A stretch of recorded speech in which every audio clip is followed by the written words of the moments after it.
Kopi di atas meja sudah mendingin. Di sebelahnya, tumpukan dokumen yang belum sempat kuperiksa menjulang tinggi. Jauh di tengah malam, kantor tenggelam dalam keheningan, hanya suara ketikan keyboard dan cahaya monitor yang mengisi ruangan.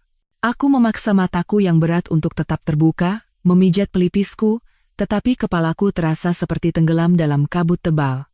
Tiba-tiba, kesadaranku padam ke dalam kegelapan. Saat membuka mata, aku sudah terbaring di ranjang rumah sakit. Bau desinfektan yang tajam menusuk hidung. Sinta, rekan kerjaku, berdiri di sampingku sambil memegang lembar hasil pemeriksaan. Matanya membulat dan bibirnya bergetar. Mbak Kirana, suaranya lirih, seolah takut akan memecahkan sesuatu. Mbak hamil, 3 bulan. Aku mencoba memahami kata-kata itu, mengerjapkan mata. 3 bulan. Sinta menatapku dengan campuran rasa kaget dan khawatir, lalu tiba-tiba maju dan memelukku erat.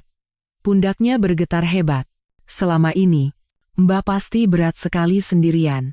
Aku berusaha menahan, tetapi sebuah tawa kecil lolos dari bibirku. Dengan rambut yang diikat tinggi dan mata bulatnya yang penuh kekhawatiran, Sinta tampak seperti anak kecil yang kehilangan mainan kesayangannya. Tidak apa-apa, jawabku lembut, seperti yang biasa kulakukan padanya di kantor. Sebenarnya, aku sudah menikah 3 tahun. Maaf tidak memberitahumu. Sinta membeku di tempat, tangannya masih mencengkeram ujung baju rumah sakitku. Bagi rekan-rekan kerja, aku hanyalah Kirana Putri, seorang lajang yang selalu datang paling pagi dan pulang paling malam, yang hampir tidak pernah berbagi kehidupan pribadinya. Beberapa hal, jika tidak benar-benar perlu, kusimpan sendiri, seperti melipat baju usang dan menaruhnya di laci terdalam. Aku kira Mbak kenapa-kenapa. Gerutu Sinta sambil menepuk lenganku pelan. Suaranya terdengar kesal, tetapi masih bergetar. Pernikahan itu kan hal besar, kok bisa Mbak sembunyikan dariku? Aku tersenyum dan memiringkan kepala. Pernikahannya memang kusembunyikan, tapi janji deh, kabar perceraianku nanti akan jadi yang pertama kamu tahu, oke? Dia kembali membeku. Matanya membelalak seolah baru saja mendengar sesuatu yang mengerikan. Bulu matanya yang basah, bibirnya yang terkatup rapat. Sudah, kataku sambil mengelus kepalanya dengan lembut. Aku keluar dari rumah sakit besok, nanti aku antar kamu pulang. Sinta kembali memelukku, membenamkan wajahnya di bahuku dan terisak. Baju rumah sakitku basah oleh air matanya. Siapa bajingan itu? Beraninya dia mengkhianati Mbak Kirana. Aku tersenyum sambil menyeka air matanya. Bagaimana kalau aku yang mencampakkannya? Dia menggeleng keras, suaranya penuh amarah. Tidak mungkin. Mbak Kirana itu baik, cantik, dan selalu bicara lembut. Mbak bukan orang seperti itu. Semakin dia bicara, semakin suaranya tercekat. Lupakan saja pria brengsek itu, biarkan saja dia membusuk. Mbak Kirana pasti akan dapat yang jauh lebih baik. Pria terbaik. Butuh waktu 10 menit untuk menenangkannya. Aku tersenyum, mengusap air matanya, dan memasukkannya ke dalam taksi. Dengan mata memerah, dia terus menoleh ke belakang, seolah aku adalah makhluk rapuh yang harus dilindungi. Duduk kembali di kursi rumah sakit, aku merenung. Aku cukup pandai menenangkan orang. Selama 12 tahun, aku menenangkan Bramantio Wijaya. Begitu pandainya, hingga terkadang aku lupa bahwa diriku sendiri juga butuh ditenangkan. Saat memasuki apartemen, suasana masih senyap. Satu-satunya yang memecah keheningan adalah gemerincing pelan dari gantungan kunci di tanganku. Lampu ruang tamu menyala, menyorot Bramanto yang duduk di sofa. Dia duduk dengan kaki bersilang, satu tangan menopang dagu, tatapannya dingin, dan sorot matanya yang melintasiku terasa seperti celaan tanpa kata. Ini jam 3 pagi, Kirana. Suaranya rendah dan serak karena lelah. Sepertinya kau punya sesuatu untuk dijelaskan padaku. Aku berhenti di ambang pintu, menatapnya. Bram, yang kulihat setelah 3 bulan, tampak jauh lebih kurus. Kemejanya terlihat longgar di sekitar bahunya. Di berita ekonomi baru-baru ini, dia dipuji atas keberhasilannya mengakuisisi perusahaan asing, menambahkan satu lagi kemenangan pada kerajaan bisnisnya. Kemampuan Bramantio Wijaya tidak pernah diragukan. Dia selalu menjadi pemimpin, seseorang yang tidak pernah kalah. Tetapi pria yang duduk di sana sekarang tampak seperti raja yang lelah di atas tahtanya. Aku berjalan pelan ke dapur, membuka lemari, dan mengambil cangkir. Aku menuangkan air panas ke dalam teko kopi. Aroma biji kopi yang baru digiling memenuhi ruangan. Aroma yang hangat dan akrab, seperti bisikan lembut yang membelah ketegangan.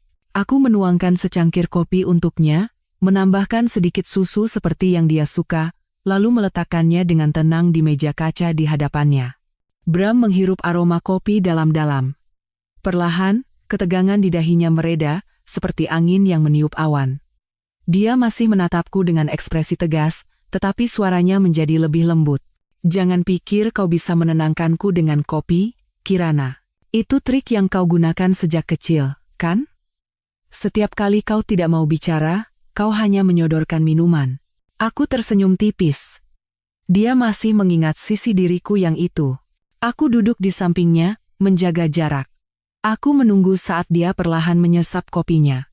Satu tegukan, lalu satu lagi. Uapnya membuat kacamatanya berembun. Pikiranku berkecamuk. 12 tahun penghiburan, 12 tahun perlindungan. Mungkin sudah waktunya untuk berhenti. Ketika dia akhirnya meletakkan cangkirnya, suara denting pelan terdengar seperti titik di akhir kalimat. Aku berdiri dan membuka laci. Surat gugatan cerai ada di sana, dingin seperti kontrak bisnis. Dengan tangan yang stabil, aku menyerahkannya padanya. Alis Bram yang terpahat sempurna terangkat. Dia membaca dokumen itu dengan cepat, lalu tertawa-tawa yang getir dan hampa. Perhatian sekali kau, Kirana Putri. Pergi tanpa mengambil apapun, agar dunia berpikir Bramantyo Wijaya adalah pria tak berperasaan. Aku menatap matanya lurus. Suaraku tenang, tanpa riak. Selama 3 tahun pernikahan kita, aku tidak punya kontribusi finansial. Apartemen ini, mobil, perabotan semuanya dibeli dengan uangmu. Kalau kau khawatir dengan pandangan orang, kita bisa membuat pernyataan bersama. Murah hati sekali, desis Bram.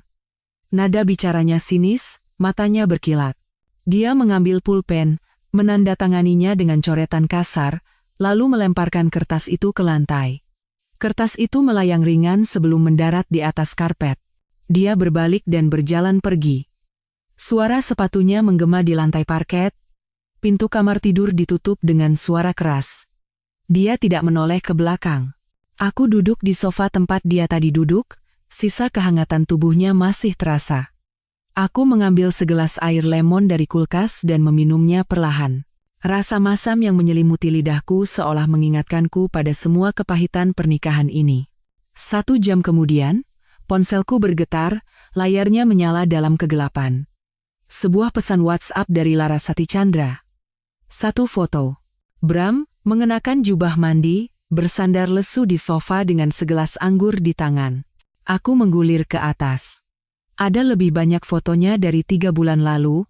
Mabuk, telinganya memerah, kepalanya bersandar di pangkuan Laras seperti anak kecil yang mencari perlindungan. Pesan dari Laras. Kirana, kau hanya orang ketiga di antara 2 orang yang saling mencintai. Sudah waktunya kau mengembalikan Mas Bram. Aku tersenyum dingin dan mengetik di keyboard. Jangan terlalu percaya diri, Laras. Aku istri sah Bramantyo Wijaya, dan tidak ada yang bisa mengubah itu. Selama kami belum bercerai, kau selamanya hanya akan menjadi selingkuhan. Aku menekan tombol kirim, membayangkan wajah Laras yang akan berkerut karena marah. Wajah yang selalu sombong sejak kecil, yang tidak tahan dengan penghinaan sekecil apapun. Orang ketiga di antara cinta Laras, konyol. Saat pertama kali aku bertemu Bram, aku berusia 16 tahun. Aku melihatnya seperti bintang yang bersinar di langit malam, dan bertanya-tanya bagaimana cara menangkap bintang itu dan membawanya ke taman kecilku sendiri. 12 tahun cinta, perhatian, malam-malam panjang menemaninya melewati kegagalan dan kesuksesan. Dan sekarang, cukuplah sudah. Saat aku berusia 16 tahun, rumah tua kakekku masih berbau kayu cendana dan buku-buku berdebu. Lampu gantung kristal yang tergantung di langit-langit memancarkan cahaya ke lantai marmer yang berkilauan, menyoroti sosok pamanku yang sedang menunjuk-nunjuk wajahku, bau rokok menguar dari mulutnya. Kirana, karena kau keponakanku, aku memberimu 1 kesempatan terakhir, geramnya dengan suara serak. Di mana kau sembunyikan warisan kakekmu? Tanteku berdiri di sampingnya, wajahnya berkerut dan kedua tangannya terkepal erat seolah siap menghancurkan sesuatu. Harta ayah lebih dari 100 miliar. Tidak masuk akal kalau dia menyumbangkan semuanya ke yayasan amal dan tidak meninggalkan sepeser pun untuk keluarga. Dia maju, mengangkat tangannya. Kuku-kukunya yang dicat merah berkilat di bawah cahaya, siap menamparku. Aku berdiri diam. Pandanganku tertuju pada lampu merah kecil yang berkedip dari kamera di sudut langit-langit. Kalau paman dan tante menyentuhku seujung jari pun, suaraku tidak bergetar, kamera itu akan merekam semuanya. Wakil Direktur Museum Seni memukuli keponakannya karena sengketa warisan. Jika itu tersebar, kalian tidak hanya akan kehilangan uang. Posisi tante juga akan hilang. Tangan tanteku berhenti di udara. Matanya membara, seolah ingin menembusku. Kirana Putri, desisnya. Kalau saja orang tuamu tidak terburu-buru pulang untuk merayakan ulang tahunmu menembus badai waktu itu, mereka tidak akan mati di jalan tol itu. Kau ini pembawa sial. Kau membunuh orang tuamu, dan sekarang kau menghancurkan kakekmu. Aku memiringkan kepala sedikit dan tersenyum tipis, seolah mendengarkan dongeng lama yang sudah tidak ada artinya lagi. Tante, seiring berjalannya waktu, sepertinya cara berpikir tante tidak berkembang sama sekali. Apa tante pikir kata-kata seperti itu masih bisa menyakitiku? Pamanku jatuh terduduk di kursi, mengeluarkan sebatang rokok dan menyalakannya. Baik, katanya dingin. Lupakan itu. Dari 20 miliar yang kakek tinggalkan untukmu, kau ambil 1 miliar, sisanya bagi dengan kami. Aku melangkah maju, mengambil rokok dari tangannya, dan mematikannya perlahan di asbak kaca di atas meja. Bau rokok yang menyengat hilang, digantikan oleh keheningan. Jangan merokok lagi, kataku pelan tapi tajam, kakek paling benci rokok, dan soal uang, tidak ada. Rumah ini sudah disumbangkan ke yayasan seni untuk mengenang kakek, jangan pernah datang ke sini lagi. Pamanku melompat berdiri, wajahnya memerah, dan dia menggebrak meja. Asbak berderak keras. Kau sumbangkan rumah senilai 60 miliar. Raungnya, seolah aku telah merobek sesuatu yang dia anggap suci. Aku menatap matanya lurus tanpa berkedip. Di usia 8 tahun, setelah orang tuaku meninggal dalam kecelakaan lalu lintas, paman dan tanteku menunjukkan warna asli mereka, mengincar harta keluarga kami seperti serigala lapar. Tanteku bahkan menyalahkanku, mengatakan kecelakaan itu terjadi karena mereka terburu-buru demi ulang tahunku, tapi aku ingat dengan jelas. Malam itu, tanteku mabuk dan memaksa ayahku menempuh jalan yang lebih jauh menembus badai untuk menjemputnya. Jika bukan karena dia, mungkin orang tuaku masih hidup. Kau, pamanku mengangkat tangannya hendak memukulku. Aku mundur selangkah, tanganku menegang pada alat kejut listrik di saku mantelku. Jantungku berdebar kencang, tapi pikiranku setajam pisau.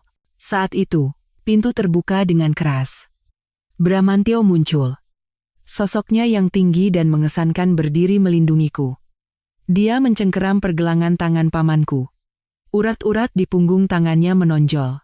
Dia memutar pergelangan tangan itu dengan kuat, membuat pamanku jatuh ke lantai. Mau masuk penjara? Tanya Bram dingin, matanya tajam penuh penghinaan. Aku diam-diam memasukkan kembali alat kejut listrik ke dalam saku dan menatapnya. Bram, seperti biasa, tampak begitu menawan.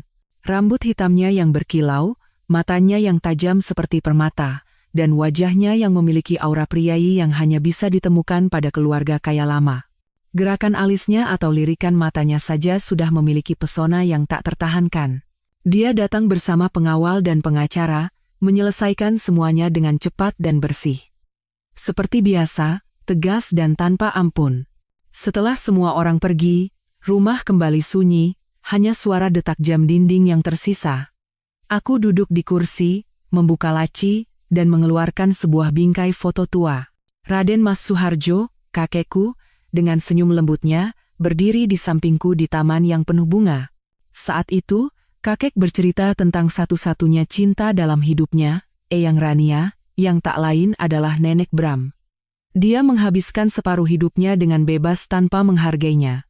Dan baru setelah Eyang Rania meninggal, dia menikah lagi, tetapi itu seperti upaya untuk mengisi kekosongan yang tidak akan pernah terisi.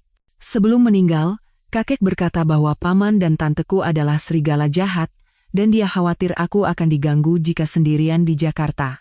Dia meminta teman lamanya di Bandung untuk menjemputku, berjanji bahwa orang itu akan memperlakukanku dengan baik. Dia memegang tanganku, suaranya lemah tapi hangat. Kirana, kakek tahu kau bisa menjaga diri, tapi kakek tetap khawatir. Dia mengelus kepalaku dengan lembut dan tersenyum. Orang-orang pikir kau pendiam dan penurut, tapi sebenarnya kau keras kepala sekali. Ingat anak laki-laki yang terus menarik rambutmu waktu SD? Kau menangis di depan orang, tapi diam-diam kau menuangkan cat rambut ke kepalanya sampai dia harus botak. Aku tertawa sambil menangis. Kakek selalu tahu isi hatiku. Dia terus tersenyum, lalu perlahan menutup matanya. Tangannya jatuh lemas. Sore itu, Bram datang menjemputku.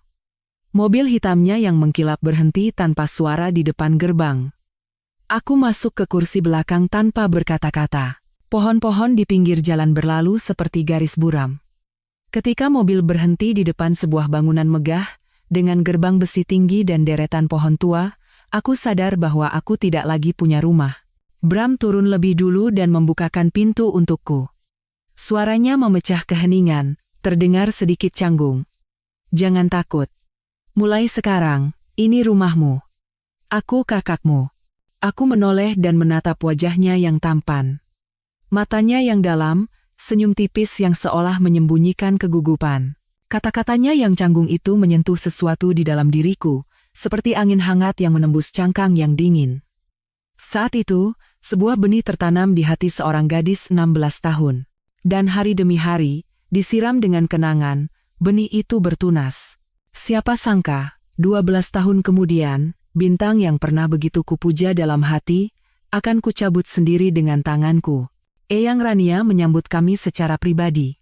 Beliau mengenakan gaun panjang berwarna biru laut yang anggun, kain sutranya membungkus tubuhnya yang langsing. Aku sudah sering melihat fotonya. Meskipun usianya sudah lebih dari 60 tahun, kecantikannya tidak pudar oleh waktu. Rambut peraknya disanggul rapi, dan senyumnya sehangat mentari pagi. Dia memegang tanganku, lembut namun kokoh, dan membawaku masuk ke dalam rumah megah itu. Jadi Pak Suharjo tua itu punya cucu secantik ini, katanya dengan jenaka, matanya berbinar. Aku menoleh ke belakang, melihat Bram yang berdiri di belakang kami, dan berkata dengan lembut, kakek pernah cerita tentang Eyang, ulang tahunku 3 bulan lebih dulu dari Mas Bram. Seharusnya dia memanggilku Mbak. Aku melihat telinga Bram memerah karena kesal. Dia melirikku tajam, lalu berbalik pergi. Aku berpikir dalam hati. Kalau dia tidak suka digoda, berarti aku harus lebih sering menggodanya. Belakangan, Laras akan menangis histeris, menuduhku merayu Bram. Samar-samar kuingat itu adalah pesta ulang tahun Bram yang ke-18. Bram tidak kuat minum, dan setelah beberapa gelas, dia benar-benar mabuk dan terbaring di sofa kulit di lounge pribadi. Hari itu, dia mengenakan kemeja beludu gelap, kerahnya sedikit terbuka, memperlihatkan tulang selangkanya yang pucat dan halus. Wajahnya yang biasanya tenang kini memerah lembut karena alkohol. Dia sangat tampan, seperti lukisan hidup yang membuat jantungku berdebar tak karuan. Aku membawa handuk basah dan mendekat, dengan hati-hati meletakkan jariku di bibirnya yang lembut dan hangat. Mas Bram, suaraku bergetar. Bolehkah aku menciummu? Dia langsung membuka mata. Telinganya memerah padam, tetapi dia tidak menolak. Dia hanya menatapku dengan napas tertahan. Aku anggap itu izin, kataku, lalu membungkuk dan mengecup bibirnya dengan ringan. Belum sampai 2 detik, pintu terbuka dengan keras dan Laras masuk sambil menangis, matanya merah. Dia mendorongku keras ke lantai. Aku menabrak pot bunga di belakangku, lenganku tergores. Kirana Putri, kau hebat sekali. Teriaknya dengan suara tercekat. Kau benar-benar menyukai Mas Bram, ya? Aku memegangi lenganku. Rasa perih menyebar dengan cepat. Tapi aku tetap menatap Bram, yang duduk di sofa dengan tatapan kosong dan kaget. Suaraku serak dan air mata menggenang di mataku. Iya, aku suka Mas Bram. Maafkan aku sudah menyakitimu, Laras. Mulai sekarang, aku tidak akan mendekatinya lagi. Aku berdiri dan keluar dari lounge, menutup pintu di belakangku. Aku menyeka air mata di sudut mataku. Laras dan Bram adalah sahabat karib sejak kecil, tak terpisahkan, dan dia selalu percaya bahwa Bram adalah miliknya. Aku tidak peduli apakah Bram menyukaiku atau tidak. Melihat wajahnya saja sudah membuatku bahagia, dan itu sudah cukup. Tapi Laras, dia tidak membiarkanku begitu saja. Di depanku, dia memanggilku Mbak Kirana dan tersenyum semanis permen. Di belakangku, dia mengumpulkan teman-temannya untuk merundungku, membisikkan kata-kata kejam di koridor sekolah. Dan yang terburuk, dia merusak lukisan cat minyak yang kakek wariskan padaku.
Lukisan yang kakek buat untukku, kenangan terakhir dari sore hari saat beliau mengajariku cara memegang kuas.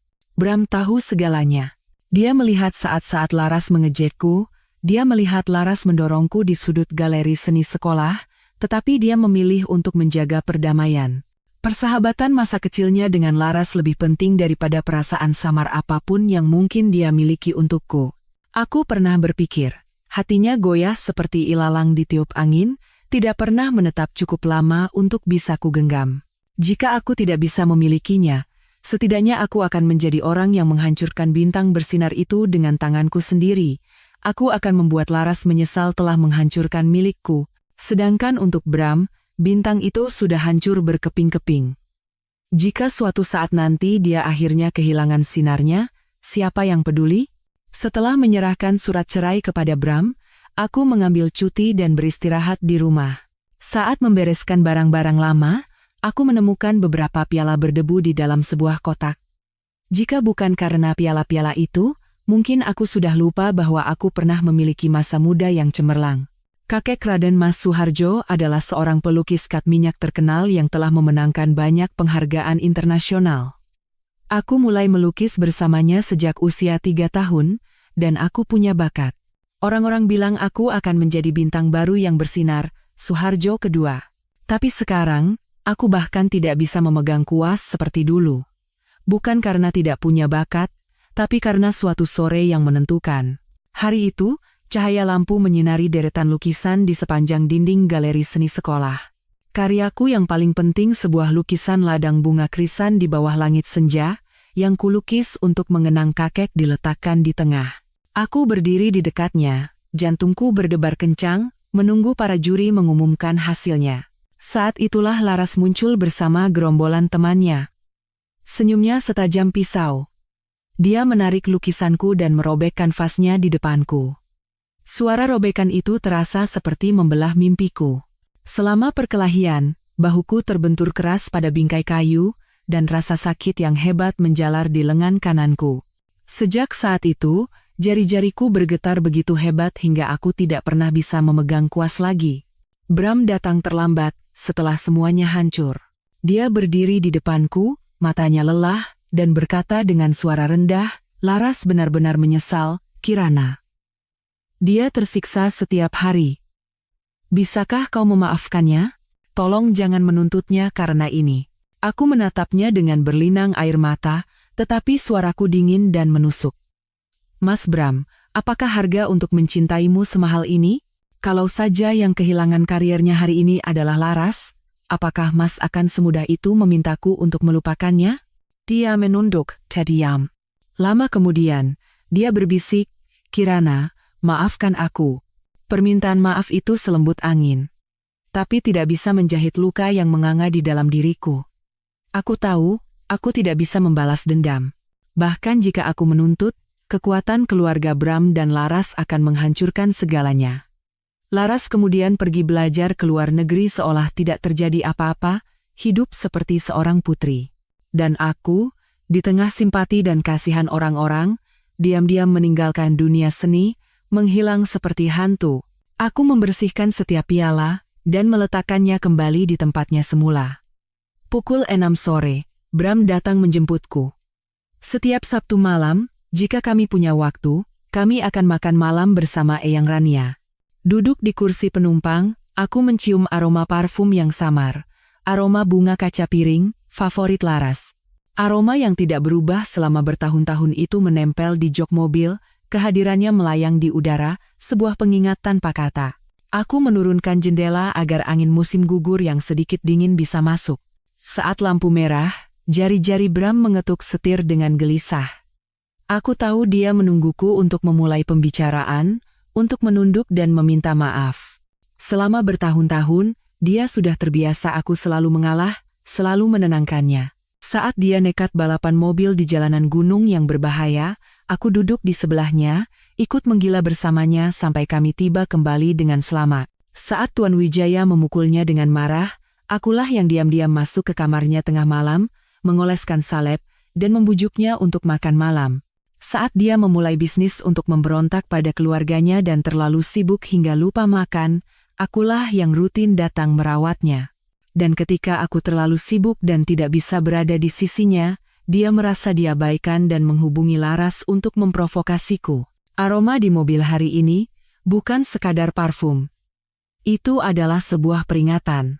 Bukankah begitu? Bramantyo Wijaya sedang menyatakan perang. Kirana, kaulah yang mencintaiku. Jika kau tidak memegangku erat-erat, aku bisa pergi kapan saja. Dulu, setiap kali dia menghubungi Laras, aku akan menjadi gelisah dan memperlakukannya lebih baik. Taktik ini selalu dia coba, dan selalu berhasil. Mas Bram, suaraku datar, mataku menatap lampu jalanan yang berkedip di luar jendela. Kita akan segera bercerai. Lain kali, bilang pada Laras untuk berhenti mengirimiku foto-fotomu. Kamu sudah bebas sekarang. Dia mengerutkan kening. Alisnya yang indah menukik, seolah berusaha menekan gejolak di dalam hatinya. Apa yang dia kirim? Tanyanya dengan suara rendah, nyaris menggeram. Aku membuka ponselku dan menunjukkan foto-foto yang dikirim Laras. Bram menggulir foto-foto itu, jari-jarinya yang memegang ponsel memutih karena terlalu erat. Tiba-tiba, dia menginjak rem mendadak, menepikan mobil. Dadanya naik turun, napasnya berat. Kirana Putri, geramnya. Kau benar-benar hebat. 3 bulan lalu saat aku menelepon dari Amerika, kau tidak mengatakan sepatah kata pun tentang ini, kau berpura-pura tidak peduli saat aku bersama Laras. Apa kau benar-benar tidak cemburu sedikit pun? Aku menatapnya. Matanya berkilat dengan campuran luka dan amarah, tapi aku hanya tersenyum tipis dan tidak berkata apa-apa. Dia turun dari mobil dan menyalakan sebatang rokok. Asap putih mengepul di bawah lampu jalan, mengaburkan wajahnya. Lalu dia kembali, membuka ponselnya, dan menunjukkannya padaku. Sebuah foto lama yang buram. Kirana, suara Bram pecah, matanya tidak bisa menyembunyikan rasa sakit, selama bertahun-tahun ini. Aku ini apa bagimu? Apa aku hanya pengganti Mas Bayu? Di dalam foto itu, aku berusia 16 tahun. Rambutku diikat tinggi, mengenakan seragam sekolah, Pipiku merona di bawah sinar matahari. Di sampingku, seorang anak laki-laki tersenyum secerah mentari. Tangannya tersembunyi di belakang punggungnya, tetapi dia mencengkeram pergelangan tanganku erat, seolah takut aku akan menghilang. 16 tahun. Aku berdiri berdampingan dengan seorang anak laki-laki di bawah sinar matahari yang hangat, merasakan angin musim semi yang berhembus lembut. Hanya dengan memikirkan nama Bayu Permana, dadaku terasa sesak dan air mata menggenang di pelupuk mata. Bayu adalah saudara tiri Bram, orang yang dikirim Eyang Rania ke Bandung karena tidak ada yang tahu bagaimana harus menyesuaikan diri dengan keluarga yang rumit itu. Dia sekitar 70% mirip dengan Bram. Mata yang dalam, rahang yang tegas. Tapi jiwanya sangat berbeda. Bayu rendah hati dan lembut, bersinar seperti mentari pagi. Tidak sombong atau dingin seperti Bram. Tidak peduli seberapa keras kepalaku, dia menunjukkan kesabaran yang tak ada habisnya. Saat aku marah dan melempar kuas karena lukisanku tidak sesuai keinginan, dia hanya tersenyum, mengambilnya, dan meletakkannya kembali di tanganku. Saat aku bernyanyi dengan suara sumbang, dia duduk di sebelahku, menepuk pundakku dengan lembut, dan ikut menyenandungkan lagu-lagu kesukaanku. Aku tidak pandai olahraga, tetapi Bayu telah memenangkan banyak piala bulu tangkis sejak kecil, tempat di sampingnya selalu disediakan untukku. Boncengan sepedanya hanya untukku, dan tas sekolahku selalu tergantung di bahunya. Bayu memberiku semua yang terbaik. Foto itu diambil pada hari dia memenangkan kejuaraan bulu tangkis nasional. Kenangan kami di lapangan. Setelah penonton pergi, dia menggenggam tanganku erat dan memberiku foto kami berdua. Bayu adalah segalanya yang baik. Cahaya, kelembutan, dan rasa aman yang pernah kupikir akan abadi. Tapi keabadian tidak bertahan lama. Bayu terbaring di ranjang rumah sakit. Dia memegang tanganku. Jari-jarinya lemah, tapi masih menggenggam erat. Dan berbisik, "Kirana, lupakan aku. Hiduplah dengan baik." Ya, kata-kata itu seperti pisau yang mengiris hatiku. Bagaimana aku bisa melupakanmu, Mas Bayu? Bagaimana aku bisa melupakan cinta pertamaku? Orang yang mengajariku bahwa cinta adalah memberi segalanya, tanpa mengharapkan apapun. Orang bilang jangan mencintai terlalu dalam saat kau masih muda, kau akan menghabiskan sisa hidupmu untuk mencoba melupakannya. Dulu aku menertawakan kata-kata itu. Kupikir Bayu adalah orang terbaik di dunia dan kami akan bersama selamanya. Tapi setelah dia pergi, aku menolak dipasangkan dengan siapapun yang ditunjuk guru. Aku bersepeda ke sekolah sendirian, dan pulang ke rumah sendirian. Malam hari, aku sering mampir ke lapangan bulu tangkis di lingkungan kami. Di bawah lampu jalan yang redup, aku akan hancur dan terisak. Tangisanku lenyap bercampur angin. Saat itulah aku sadar, melupakan butuh waktu seumur hidup. Setengah tahun kemudian, kakek Suharjo juga meninggal, meninggalkanku sendirian di rumah kosong. Tanteku memakiku, menyebutku pembawa kutukan, mengatakan orang tuaku mati dalam kecelakaan karena aku, dan aku juga yang menyebabkan kematian kakek. Di luar aku tampak tenang, tetapi di dalam, setiap kepingan yang pecah menusuk lebih dalam. Orang tuaku, Bayu, kakek. Semua orang yang kucintai pergi satu persatu. Seolah aku memang bintang kesepian yang ditakdirkan kehilangan segalanya. Aku mengertakkan gigi, berusaha untuk tidak hancur. Aku berjuang melawan paman dan tanteku untuk melindungi warisan yang kakek tinggalkan. Tapi aku lelah, tenggelam di lautan dalam, sampai Bram muncul. Dia berdiri di hadapanku. Tinggi dan angkuh, tapi matanya lembut. Seperti pelampung yang dilemparkan kepada orang yang hampir tenggelam. Mobil Bram masih terparkir di pinggir jalan. Cahaya kuning redup dari lampu jalan merembes melalui kaca depan, menerangi wajahnya. Matanya merah, alisnya menukik tajam seolah berusaha menyembunyikan badai amarah dan luka. Aku duduk di kursi penumpang, mencengkeram ujung gaunku, menatap foto Bayu di ponsel Bram. Senyumnya yang secerah mentari di usia 16 tahun kami. Air mata menggenang, tapi kuseka dengan punggung tangan, dan dengan senyum tipis serta suara serak, aku berkata, "Mas Bram, sekarang kamu pasti sudah mengerti, kan?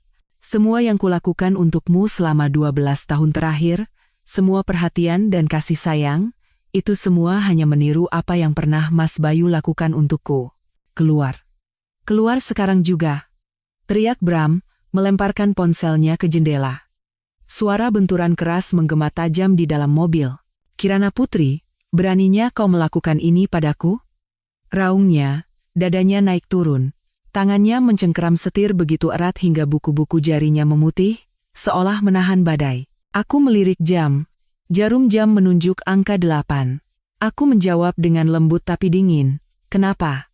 Ada yang lebih parah lagi, mau lihat?" "Mas Bram, ini hadiah perceraian dariku untukmu." Aku membuka ponselku dan menggulir pesan-pesan yang bocor di Twitter. Pengakuan Laras bahwa dia telah merusak lukisanku dan menghancurkan karirku. Postingan itu menjadi trending topik nomor 1, dan komentar meledak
seperti kembang api di langit malam.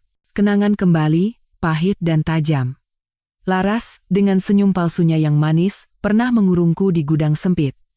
Dia berdiri di hadapanku dengan secangkir kopi, lalu menyiramkannya ke wajahku. Cairan panas itu mengalir ke leherku, membasahi kemejaku. "Lihat dirimu di cermin, Kirana," ejeknya dengan nada kemenangan. "Lihat betapa menyedihkannya kau. Dulu waktu aku merusak lukisanmu dan tanganmu, Mas Bram tidak bilang apa-apa. Hari ini pun, kalau aku menginjak-injak wajahmu, dia tetap tidak akan peduli." Dia melemparkan serbet ke arahku, mencibir. "Nyonya Bramantio Wijaya, lap wajahmu sana. Sebentar lagi kau harus mengedit fotoku, kan? Aku beritahu ya, setiap foto yang kau edit, akan terus kucari kesalahannya. Sampai kau lelah dan menyerah. Kalau kau berani, berhenti saja. Lihat siapa yang mau mempekerjakan pecundang sepertimu." Laras mengira aku lemah. Dia pikir aku akan selamanya menunduk, tapi dia salah. Aku hanya menunggu waktu yang tepat, dan perceraian dengan Bram adalah waktu yang sempurna. Sekarang, Twitter sedang terbakar. Ya Tuhan, jadi Larasati Chandra itu selingkuhan yang merusak pernikahan Bramantio, dia tidak punya hak menghancurkan hidup orang lain. Kasihan sekali karyawannya, dirundung oleh selingkuhan suaminya sendiri. Kemarahan publik adalah api yang membakar citra putri sempurna Laras. Aku membuka akun Twitterku, Senja. Nama yang 5 tahun lalu mengguncang dunia seni dengan lukisan senja di Bromo. Aku menggeser jariku dengan lembut di atas layar dan menulis, "Mohon maaf harus muncul dengan cara seperti ini. Saya adalah istri dari Bapak Bramantio Wijaya, dan juga seniman senja. Kami telah menikah selama 3 tahun, tetapi semua harapan hancur karena hubungannya dengan kekasih lamanya, Larasati Chandra. Kami telah sepakat untuk bercerai dan akan segera menyelesaikan prosesnya. Terima kasih atas perhatian Anda. Saya tidak akan menanggapi lebih jauh mengenai masalah ini." Kurang dari 30 detik, postingan itu meledak. Ratusan ribu share, like, dan komentar. Seniman-seniman terkenal meretweetnya. Mereka berbicara tentang senja, tentang penghargaan internasional, tentang bakat menjanjikan yang pernah disebut sebagai Suharjo kedua. Laras mengira aku telah layu, tapi dia tidak pernah tahu bahwa aku berlatih melukis dengan tangan kiriku, setiap sapuan kuas direndam dalam rasa sakit. Setiap malam tanpa tidur dihabiskan bersama teman lama kakek, orang yang membantuku menemukan cahayaku kembali. Aku tidak pernah menyerah. Bram duduk diam di kursi pengemudi.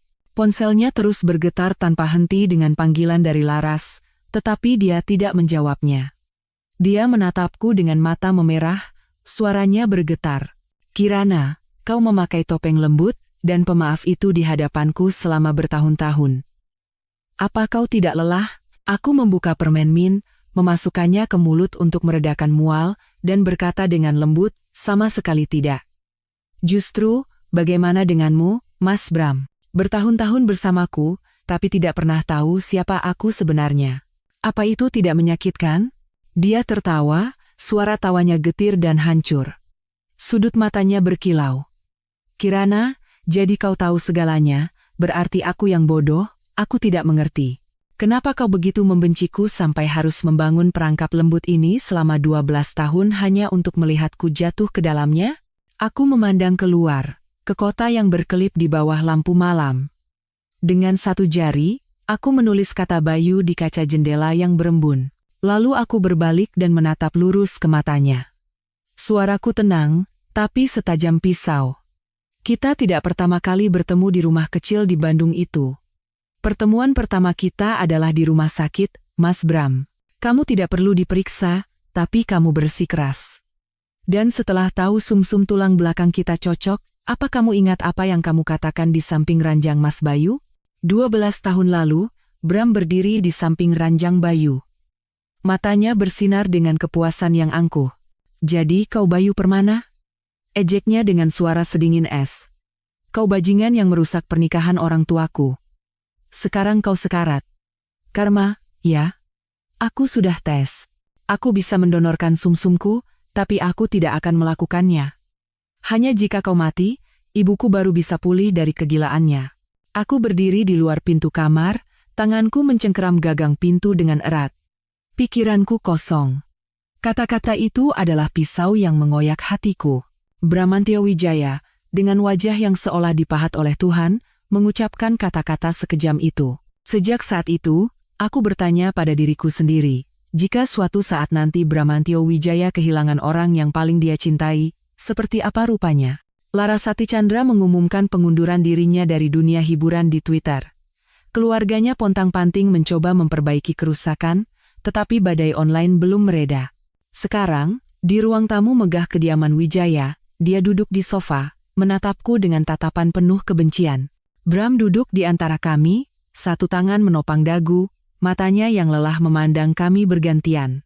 Aku perlahan menyeduh kopi, menikmati wajah Laras yang berkerut karena amarah. Aku menuangkan kopi ke cangkir dan meletakkannya dengan tenang di hadapannya. Suara denting kecil menggema di ruangan yang sunyi. Laras, berat ya akhir-akhir ini? Kataku, mendesah dengan nada penuh simpati. Kau terlihat lebih kuyu dari sebelumnya. Matamu juga masih bengkak. Ini, minum kopi dulu, tenangkan dirimu. Hari-hari terburuk belum datang. Kalau sekarang saja kau sudah hancur, bagaimana kau akan menghadapi apa yang akan datang? Laras menepis tanganku dengan kasar. Kopi tumpah ke meja kaca. Dia menerjangku, kuku merahnya terangkat agresif. Bram melompat berdiri, mencengkeram pergelangan tangannya dengan kuat. Urat-urat di punggung tangannya menonjol. Dia memaksa Laras duduk kembali di sofa. Laras, hentikan, katanya dengan suara lelah. Dia hancur. Air mata mengalir di pipinya yang bermakeup tebal. Mas Bram, aku sudah menghancurkan kita, tapi kamu masih membelaku? Apa kamu tidak tahu dengan perceraian ini dia akan mengambil separuh hartamu? Semua yang sudah kamu bangun dengan susah payah akan hilang. Aku tersenyum tipis, menyilangkan kaki di kursi di seberangnya. Perhitunganmu salah, Laras. Sebagian besar hartanya. Aku melirik Bram. Dia menghindari tatapanku. Kenapa Mas Bram tidak memberitahumu? Saat dia memulai bisnisnya, modal investasi 20 miliar itu berasal dariku. Waktu itu Mas Bram sangat ingin mandiri dari keluarganya, tapi keluarga Wijaya tidak memberinya dukungan sepeser pun. Malah, mereka memblokir sumber dananya. Diam-diam, aku meminta Eyang Rania untuk menjadi penjamin pinjaman, dan sejak saat itu, sebagian besar saham perusahaannya adalah milikku. Aku mengeluarkan dokumen hukum dari tasku, dan menjatuhkannya dengan lembut di kaki Laras. Kertas itu berdesir saat mendarat di karpet. Semua uang yang Mas Bram habiskan untukmu selama beberapa tahun terakhir, itu adalah harta Gonogini. Aku berhak mengambilnya kembali, aku akan berbaik hati. Kembalikan semuanya dalam sebulan, atau kita bertemu di pengadilan. Mas Bram, kamu hanya akan berdiri di sana? Teriak Laras, kesombongannya yang biasa hilang, suaranya pecah, dan tangannya menunjuk ke arahku dengan gemetar.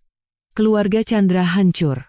Dari penyelidikan pajak hingga kegagalan investasi di luar negeri, mereka nyaris tidak bertahan. Tanpa dukungan Bram, bagaimana Laras bisa mempertahankan gaya hidupnya yang mewah?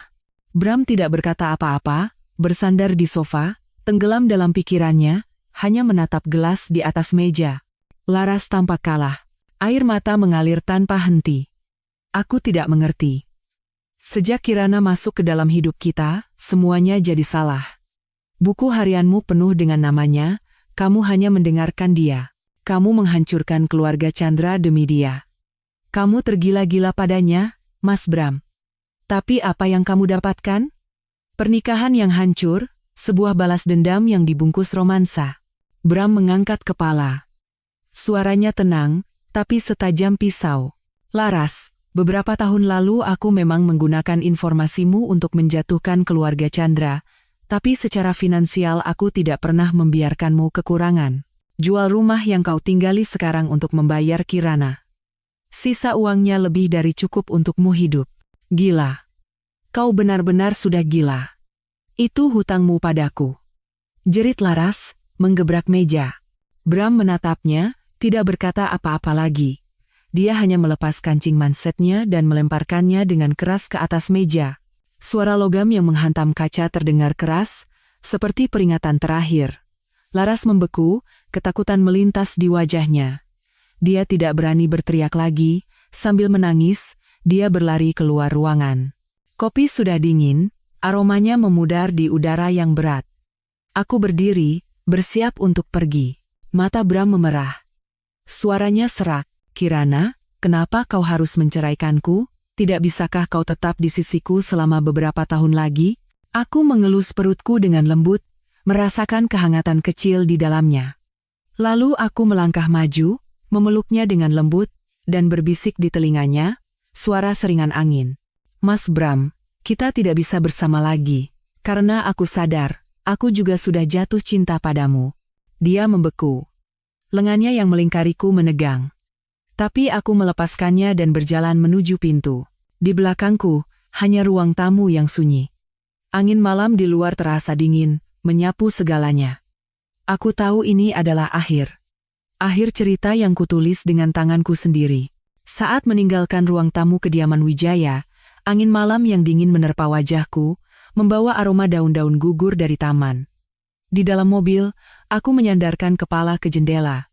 Tanganku dengan lembut berada di atas perutku, tenggelam dalam pikiran. Kapan aku sadar Bram menyukaiku? Mungkin pada suatu hari di musim panas saat aku berusia 17 tahun.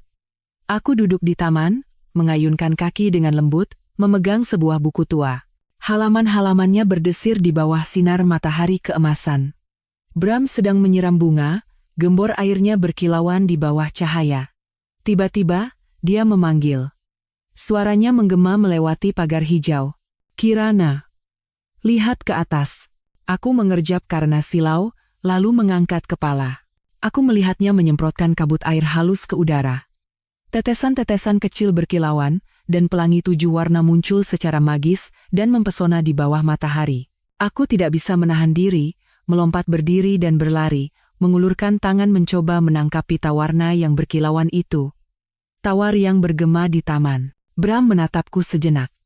Matanya bersinar. Lalu, tiba-tiba, dia menjatuhkan gembornya dan berlari pergi. Semenit kemudian, dia kembali dan melemparkan handuk bersih padaku. Suaranya terdengar seperti omelan, tapi lembut. Sudah besar kok main air. Aku nyaris tidak basah, tapi dia membawakan handuk hanya untukku. Aku menyadari cuping telinganya memerah, dan jantungku berdebar kencang. Dan aku yakin, dia menyukaiku. Bram bukanlah orang yang tahu cara mencintai. Dia tidak sabaran, mudah berubah-ubah, dan terlalu angkuh. Seperti bintang yang menolak untuk merendahkan dirinya. Tapi tindakannya menceritakan kisah yang berbeda. Kirana, kamu lambat sekali, keluhnya saat kami mendaki gunung, tapi dia tetap membawa ranselku yang berat. Di bawah terik matahari, kemejanya basah oleh keringat. "Kirana, kamu merepotkan sekali." Berhenti menyuruh-nyuruh, gerutunya setiap pagi saat aku mengetuk pintu kamarnya, tapi dia tetap bangun, mengucek mata, dan berpakaian. Aku pernah berkata dengan lembut, "Kalau Mas telat, guru tidak akan marah, tapi aku yang harus berdiri di luar kelas. Kalau begini terus, aku tidak mau berangkat sekolah bareng lagi." Setelah itu, dia tidak pernah kesiangan lagi. Setiap pagi, dia menungguku di depan pintu. Ketika kami masuk universitas, aku diterima di sebuah universitas di Jakarta, dan dia pergi ke Bandung. Karena Laras telah menghancurkan kesempatanku dan cara keluarga Wijaya memperlakukanku, aku tidak ingin membuat Eyang Rania tidak nyaman. Jadi aku pindah dari rumah mereka. Kami jarang bertemu, tapi aku tidak bisa menahannya. Aku hanya ingin melihat wajahnya.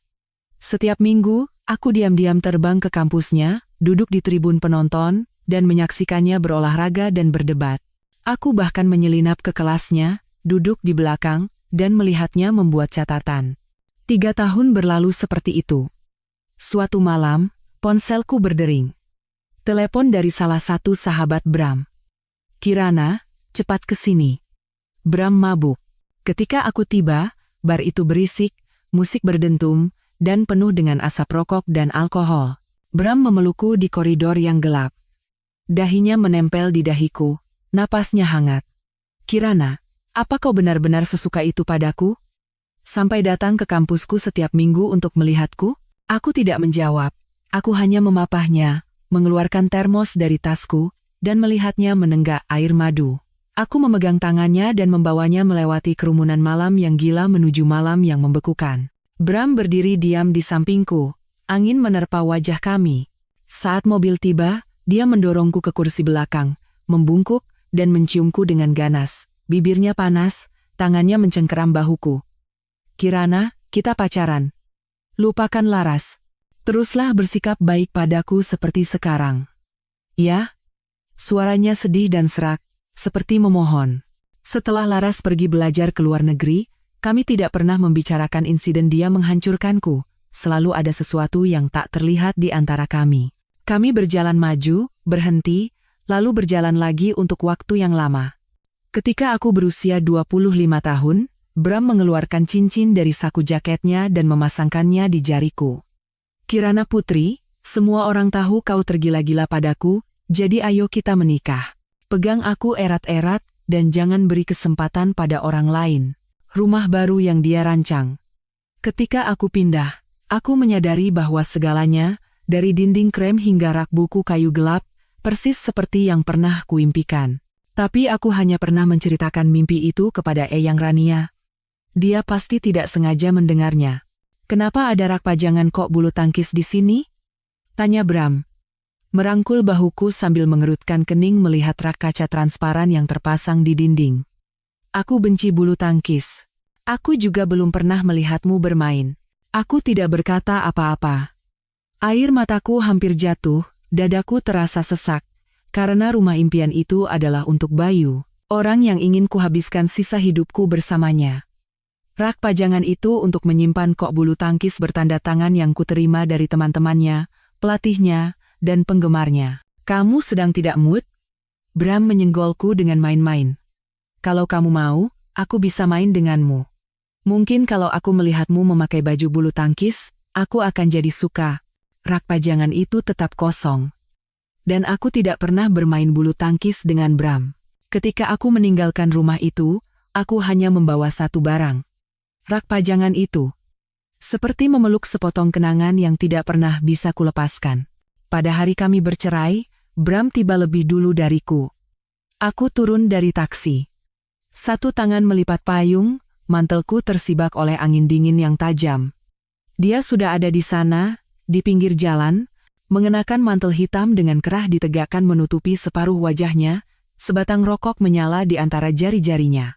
Bara merahnya bersinar saat asap putih mengepul ke udara lembab. Melihatku, dia mematikan rokok di bawah sepatunya. Gerakannya cepat, tapi bergetar. Seolah berusaha menyembunyikan kegugupannya. Aku mendekat dan berkata lembut, "Maaf aku terlambat. Aku yang datang lebih awal, jawab Bram dengan suara rendah. Matanya dalam tapi lelah saat memandangku. Dia berdiri tegap, tangan di saku. Napasnya membentuk awan putih di udara dingin. Kau akan pergi dari sini, kan? Aku tidak menjawab. Aku hanya menatapnya. Angin meniup rambutku, sehelai jatuh di atas mataku. Saat itu, aku melihat setiap garis di wajahnya. Alisnya yang tebal, matanya yang dalam, bayangan samar di bawahnya, dan garis rahangnya yang tegas kini terukir oleh kelelahan. 12 tahun yang lalu, saat pertama kali kami bertemu di Bandung, dia adalah seorang remaja yang cemerlang, wajahnya sangat mirip dengan Bayu. Seperti replika yang indah tapi lebih dingin. Tapi sekarang aku sadar, matanya tidak terlalu mirip dengan Bayu.